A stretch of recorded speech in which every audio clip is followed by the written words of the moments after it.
Hello, my dear students. Welcome to my channel Orion. I am Suguna Jayan. In this video, we will be discussing about money and banking, chapter 3rd for CBSE class 12. And the first topic is barter system. Let us see now what do you mean by barter system. Barter system is also called as CC economy. CC means commodity for commodity economy. Here the letter C stands for commodity. Before the evolution of money, there was a system of direct exchange where goods are exchanged for goods. So barter system involves the direct exchange of goods and services. In the system of exchange, one good is exchanged for some quantities of another good. For example, a horse might be exchanged for a cow, 3 sheep or 4 goats. Not only goods, even the services were exchanged. Suppose the service of a doctor was paid in kind. That means the doctor was paid some commodities for his services. Maybe he was paid some quantities of wheat or fruits or grains or vegetables. In barter system, transactions took place among the individuals. It is a very primitive type of exchanges. The system was prevalent in very olden days or in ancient times. The system of exchange is a moneyless system of exchange. There is no money as an intermediary good. Here, in places where the barter system existed, people produced goods only for self-consumption, and the surplus goods they produced, they exchanged in the local market. The main requirement for the barter system was double coincidence of wants. For instance, a horse owner wanted to exchange his horse for a cow. He should not only see whether a person whom he wants to trade possesses a cow, but also he is willing to exchange his cow for a horse. So barter system is an inconvenient system of exchange, and in the system of exchange, development was not possible. There was no progress, and it did not help the expansion of trade and marketing.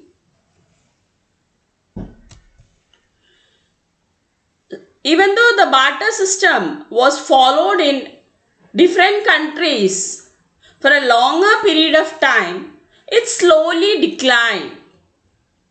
Even today, it is followed in some remote villages in underdeveloped countries. In Assam, in our country, it was followed for a very long time. Till recently, that is till 2016. This barter system was followed. Now, barter system has very few advantages, like it's a simple economy. It does not discuss about the complex problems faced by the modern economy. But even though there are few advantages, this system declined because of the difficulties created in the barter system. So now our next topic is drawbacks of barter system. As I already told you, it is an inconvenient system of exchange. So there are many difficulties or drawbacks of barter system. And the first one is lack of double coincidence of wants. One of the important requirement for the functioning of barter system is double coincidence of wants. But this double coincidence of want is a remote probability. Let me explain it with an example. Let us take two sellers, seller A and B.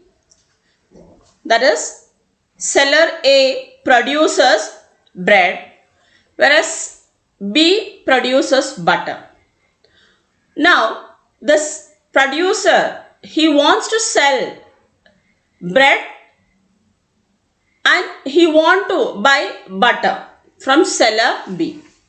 But the seller B does not need butter, but he is in search of another product, that is oil. So here there is a conflict of wants. The wants are not coinciding with each other. So for the barter system to be successful, there is need for coincidence, double coincidence of want. That is, when a person wants to exchange his product with another person, he should see that the other party requires, not only is willing to sell his product, but he has the product which the former wants. So here, lack of double coincidence of wants is one of the major problem faced by the barter system. Now, let us see the next difficulty, that is lack of common measure of value. You all know that transaction is needed to undertake economic activities. In economic activities, goods are exchanged for goods here. Here the economic activity is production and exchange of goods in the barter system. So when the goods are exchanged between individuals, they faced a big difficulty that there was no common unit for measurement of value of these products. For example, today we measure the value of products in terms of money. But in the absence of money, it was very difficult to mention the value of products. Different products were of different value. So the values could not be compared with each other. So there was no common measure of value in a barter system. The next difficulty is lack of store of value.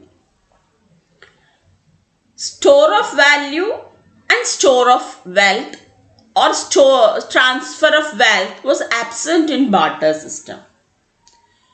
Here let me explain it with an example. A farmer who cultivated rice produced surplus rice. After exchanging it in the local market and after keeping it for self-consumption, he found it difficult to store the surplus grains produced. So here the problem is storage facilities or storage is not possible on a long-term basis, because in barter system, the goods that were exchanged were mainly perishable commodities like food grains, vegetables, fruits or cattle. So these goods could not be stored for future because the value of these goods became obsolete or deteriorated. Slowly the value declined. So when two parties are engaged in transaction, there is no trust between the two parties to agree for a future transaction or future storage of wealth. Now the next one is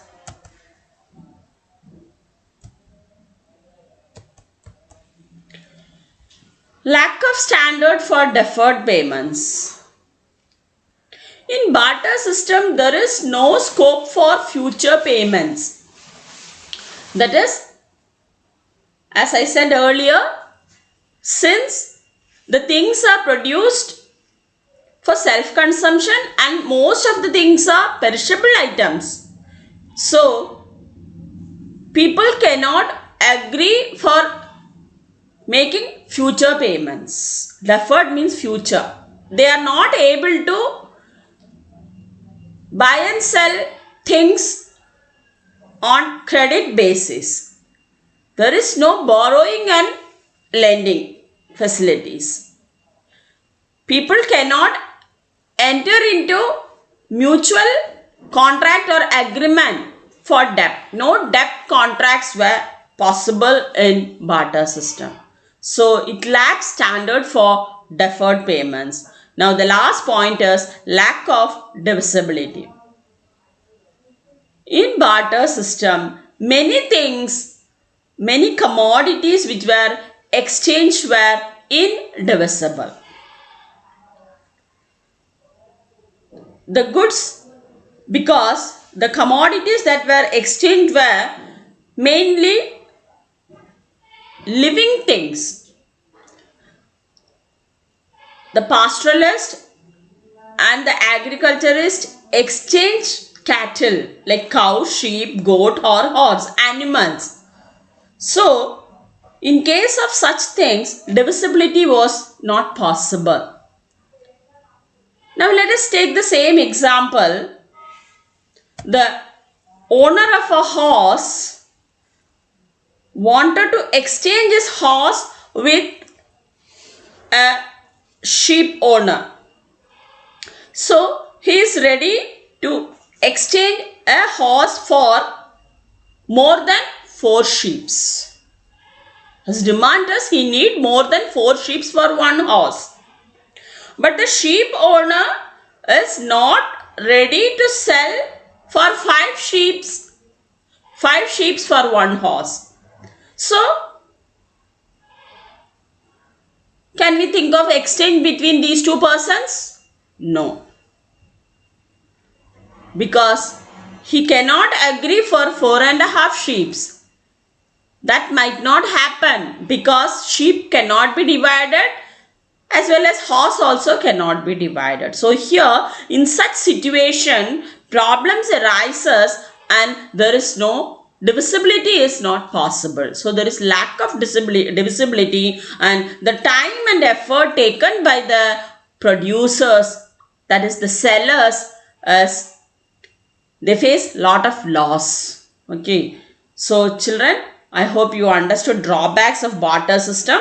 Once again, let me repeat, lack of double coincidence of wants, lack of common measure of value, lack of store of value, lack of standard for deferred payments, lack of divisibility. Okay children, the next topic is money. What is money? The famous economist Walker said, money is what money does. A thing that is commonly accepted as a medium of exchange is called as money. That is, anything that is commonly accepted as a medium of exchange. What do you mean by commonly accepted? Which is accepted by the nation as a whole for buying and selling. It is accepted by both buyers and sellers. So, money is an intermediate good which is acceptable to both parties, that is buyer and seller. So money is an intermediate good which facilitates trade, which helps transaction, which helps the buyers to purchase goods and services. Money is only an intermediate good. Money is not an end. It is only a good which helps to purchase goods and services, which helps people to provide themselves the things they needed. So any medium that is universally accepted in an economy both by sellers of goods and services and by creditors as payment for debts. Money is not only accepted between the buyers and sellers. See, buyers and sellers are very important in a market. So buying and selling activity take place in a market. So here money is accepted by both these people, buyers and sellers, as well as money is also accepted by creditors because no one has liquid cash. Many economic activities are taking place in our country. Many people are engaged in trade and business activities. So they receive money from banks and other financial institutions as credit money. So money is also accepted by creditors for payment for debts.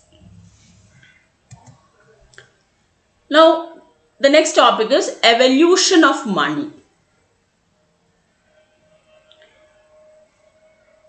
The word money is derived from a Latin word called moneta, which was the surname of Roman goddess Juno, in whose temple in Rome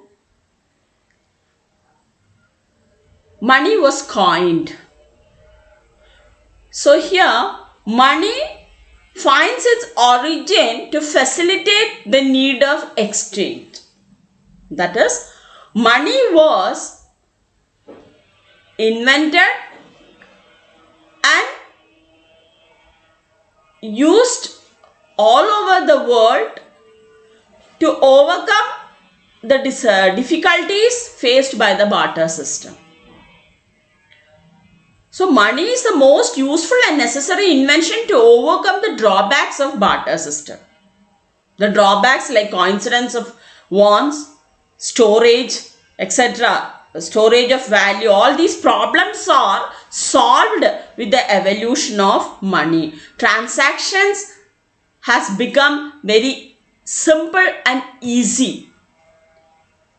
Definition of money. Our next topic. There are innumerable definitions for money. Now here I have given you few definition. Legal definition of money. Anything which has the legal power to act as a medium of exchange and to discharge debt. Hope you understood that definition.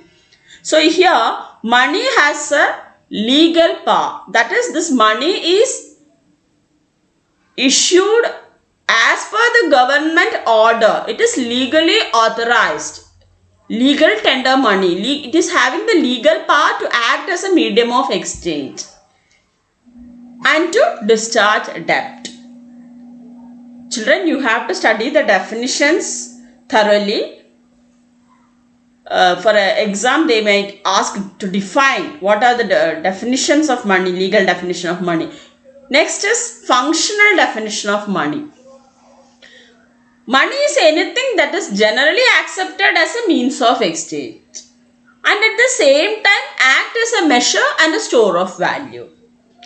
So, as already said, the main function of money is it is a medium of exchange. It is a means of exchange. And at the same time, it has various other functions called as primary and secondary function.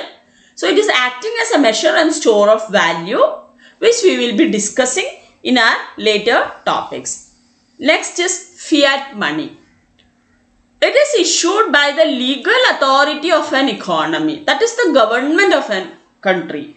Coins and currency notes are termed as fiat money.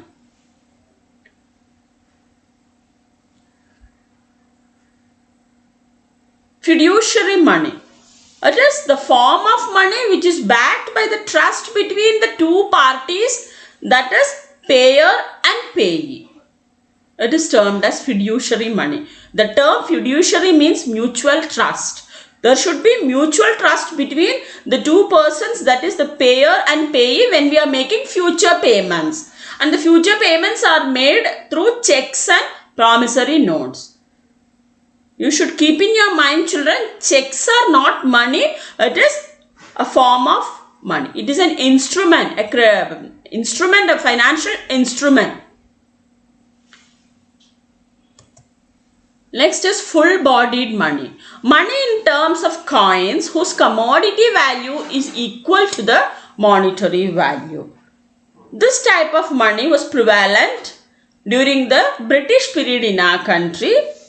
British government minted silver coins, which the value of the silver was equal to its monetary value. That is the commodity value. The value of silver and the monetary value of that coin were same. Next is credit money. It refers to that money of which money value is more than the commodity value. Credit money can be defined as monetary value created as a result of future obligation or claim. It's called as credit money. Credit money can be defined as monetary value created as a result of future obligation or claim. We are coming to the next topic, that is functions of money. Money has various functions. So the functions can be divided into two types: primary functions of money and secondary functions of money. Today we are living in a modern economy where money plays a very important role. So here money has already solved the problems that existed in the barter system. So the primary function of money is medium of exchange and unit of account. So medium of exchange, I already explained to you. Money facilitate transactions. With the help of money, buying and selling is possible.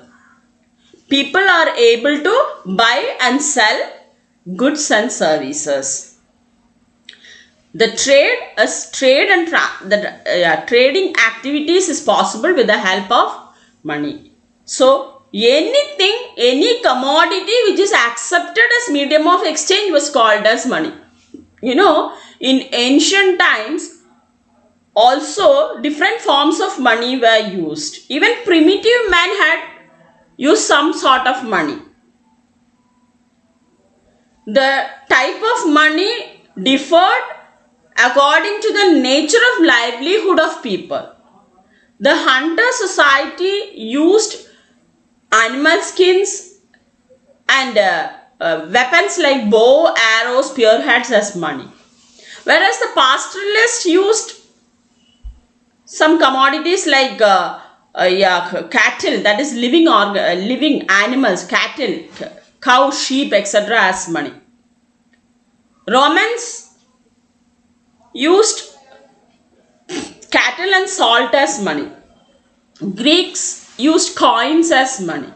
So any commodity which serves the function called medium of exchange, which is acting as an intermediate for exchange process, is called as money. The second function is money is a unit of account. That is, money is used for measuring value. The value of commodity can be expressed in terms of money. In monetary economics, value of commodity is expressed in terms of prices. So here the value, that is the prices, are expressed in terms of money, monetary units or money unit. For example, when I say I purchased a wristwatch for rupees 500 means the value of that wristwatch is 500 unit, for 500 units of money. So here money again helps to compare the relative price of products and also to compare the relative value of products. When the value of money decreases or increases when the general price level increases or decreases. That is called as inflation and deflation. So here the next is secondary functions of money. The secondary functions of money, we have store of value, transfer of value, and standard of deferred payments. What do you mean by store of value? As we mentioned in barter system, there was no store of value. Wealth cannot be stored or wealth cannot be transferred. Let me explain it with an example. A farmer who owns 10 acres of land produces surplus rice and he is able to now sell that rice, excess amount or a surplus rice in the market, convert it as money and he can save it for future. Likewise, the wealth, assets, properties, land, buildings all have storage value. It can be converted as money, that is transfer of value. You can transfer the value in terms of, if you are living in a remote area, if you are owner of land in a remote area and you have transferred yourself to some other place, you can transfer your wealth by selling it and converting it as money and storing. The last point is standard for deferred payments. Deferred payments means future payments. So with the help of money, future payments are possible. Debt contracts are possible. People are involving in lending and borrowing activities with money as a medium, or money is help for lending and borrowing activities. So with this we conclude functions of money. And children, thank you so much, and I request you to please share and subscribe this video. You will get part 2, part 3, part 4 for the same chapter in the upcoming videos. Thank you once again.